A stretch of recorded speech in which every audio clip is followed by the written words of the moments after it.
It's an endless battle, the war between science and religion, between reality and fantasy. Some people are convinced that science and religion can never coincide. Others endlessly try to redefine both terms so that there can be parity.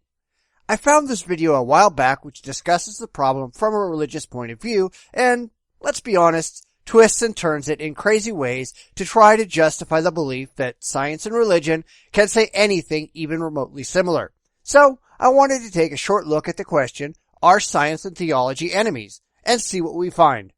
Onward!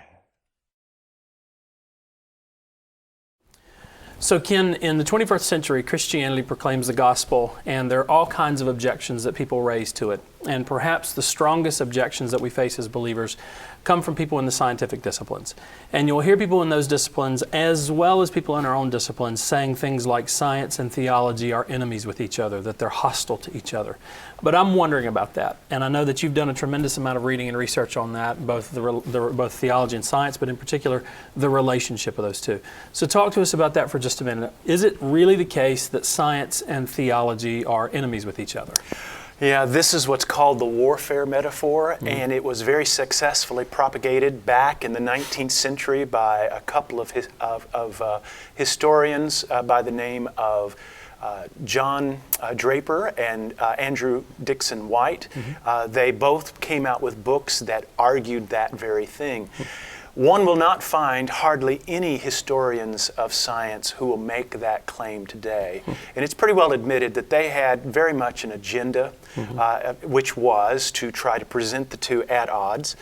There have been times, let's face it, the Scopes monkey trials did not go well.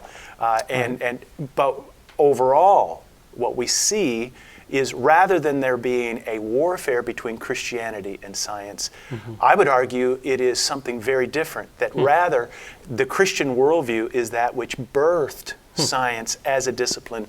It certainly gave Europe the sanction that they required during the 17th century European scholarship and scientists, as we would call them today. It gave them the distinctive elements for the scientific methodology to come about. So rather than being a natural antagonism, I would say one segued to the other very naturally. Well, not so much. Yes, it is true that religion gave rise to science, at least in a sense, because religion was the only organization that had the money and the power to build universities which were initially created to study theology, not science. Well, to be honest, they initially existed to train monks to copy the Bible, but with the advent of things like the printing press, they had to find other things to do, and one of those things was studying the world around them. But as time went on, as these theologians did start studying the real world, as they did start studying nature, what they found really didn't jive with their theological beliefs. See, at the time, it was widely believed that God was directly involved in every natural process. Not a bird didn't fly or a leaf didn't fall without God being in control of it. But the more that they looked at nature, the less they could justify God being the cause of all these things, because nature, no matter how it might look on the surface, is extremely orderly. There is no reason to think that an individual God took part in this entirely mechanistic universe we lived in. And as these universities began to become more secular, there was no reason to take the preconceived notion that God did it seriously anymore. That's really where science and religion started to go their separate ways. So, while it is true that religion sort of gave science its start, or at least the mechanisms of religion provided a place for science to grow, it really didn't turn out so well for religion in the long run, as science proved religious claims about nature to be utterly unsupportable.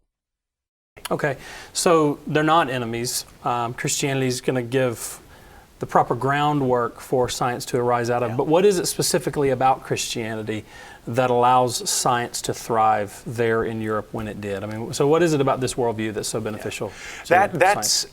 There are a lot of historians that have asked that very question, because at the time the scientific revolution occurred, Europe, especially as we segue from the medieval period to the Reformation to the time of the scientific revolution, Europe was not the most advanced technologically. They were not the most stable politically. They were not the most superior economically. When you look at other cultures such as China or the Arabic Islamic culture, or even in the Western world or the Americas, you had the Aztec and the Incas. One has to ask, why did not science as a discipline arise in any of those cultures? And what we find is that there were certain elements about the Christian worldview that dominated in Western Europe at that time that provided them with the sanction for what they're doing, that provided them with the framework for what they were doing, and provided them with the optimism for what they were doing. But he's ignoring the fact that science did thrive in all of these cultures. Islam was responsible for advanced mathematics. Incan and Aztec cultures had advanced knowledge of astronomy. These were not some backward savages. These were brilliant people who developed advanced scientific knowledge entirely without the need for Christianity. In fact, it can be argued that the downfall of these cultures and their advanced scientific knowledge comes at the hands of Christianity, who rode in to attack Islam, who crossed the ocean to wipe out the Incans and the Mayans and the Aztecs. Christianity has been the biggest enemy of scientific advancement out there because, like other religions, it cannot handle the fact that the world around them doesn't require their religious beliefs to survive. Christianity has been responsible for stomping on science wherever it gets in the way of their theology, and that's not something they ought to be proud of. It's not an accident that whether it was Galileo or Copernicus or Kepler or Newton, all of these men were not just incidentally Christians. It was the fact that they were Christians that provided them with the notion that nature is real. That there is a value to nature, that it has an order that can be, that holds everything together under a single set of laws. No pagan polytheist would have thought in those terms. You have to ask yourself, why is it that Sir Isaac Newton could watch the apple fall at his family farm and extrapolate from that and say the very force of gravity that applies to the apple at the farm also applies to the stars, the planets, and the moon above. How was he able to make that logical jump? It's because he believed that there was one great lawgiver who gave one great set of laws. He also believed that as a Christian, he believed that he was created in the image of God. And that as God's image bearer, we're able to think God's thoughts after Him. We're able to discern and detect and discover those things that God has done in this world. But that's not really the case. These men lived at a time when Christianity was a necessary part of the social framework. You simply could not have the power and the funding and the social acceptability to do this work if you didn't profess Christianity. Non-Christians were social outcasts. I have no doubt that if these men were alive today, the overwhelming majority of them would be atheists. I think it's funny that this guy only thinks in terms of religion. Why do we care what some pagan polytheist thought? Why do we care what anyone who believes in any imaginary friend in the sky thought? There is no evidence for these things. We only ought to care about what rational, logical, and scientifically minded people think. That's what science is about. It's about examining the real world rationally and without preconceived notions and finding demonstrable and verifiable solutions to actual issues that occur in objective reality. And that does not describe religion at all. And so there were those particular elements of a Christian worldview that almost uniformly, you'll find historians of science that will say that Christianity combined with the Aristotelian method of examining and looking at something, try to determine why it is the way it is, that put together with the Christian worldview, that this is a good world put together by a good God, and that you and I are in His image and we are able to discern what God has done. These are the elements that brought about an environment in which the scientific revolution could occur.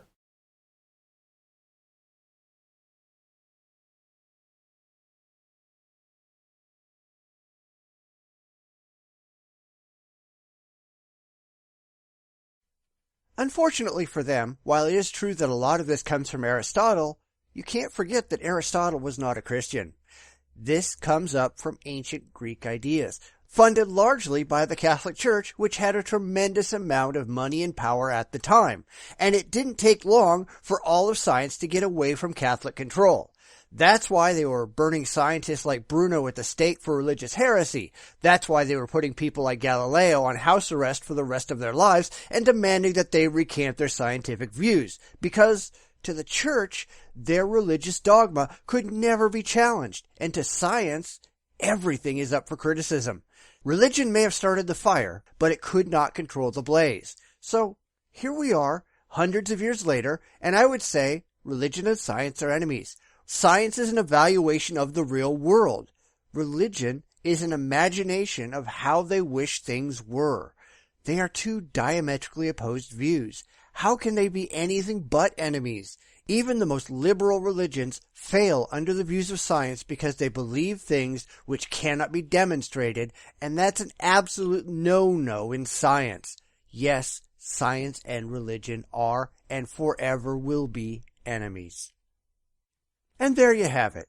It really takes some tap dancing to say that science and religion have anything to do with each other, or that they complement each other in any way.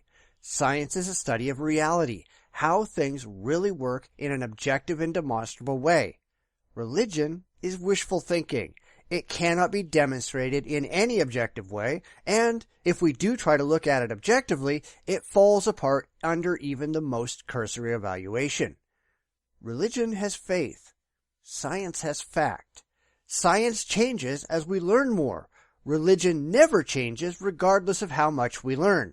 The idea that science and theology are not enemies is entirely unjustifiable because in every metric we can measure, they are. They have to be. They have different goals, and these goals are diametrically opposed. I don't know how else to describe that other than enemies, do you? Anyway, thanks for watching. Do all the normal things and go all the normal places. I really don't have to tell you that every single time. Come back next week for another video. I'm really hoping that within the next couple of weeks, things can get back to normal and I can start posting 2 videos a week again. Let's all keep our fingers crossed, but not in a crazy superstitious way. That would be kind of silly.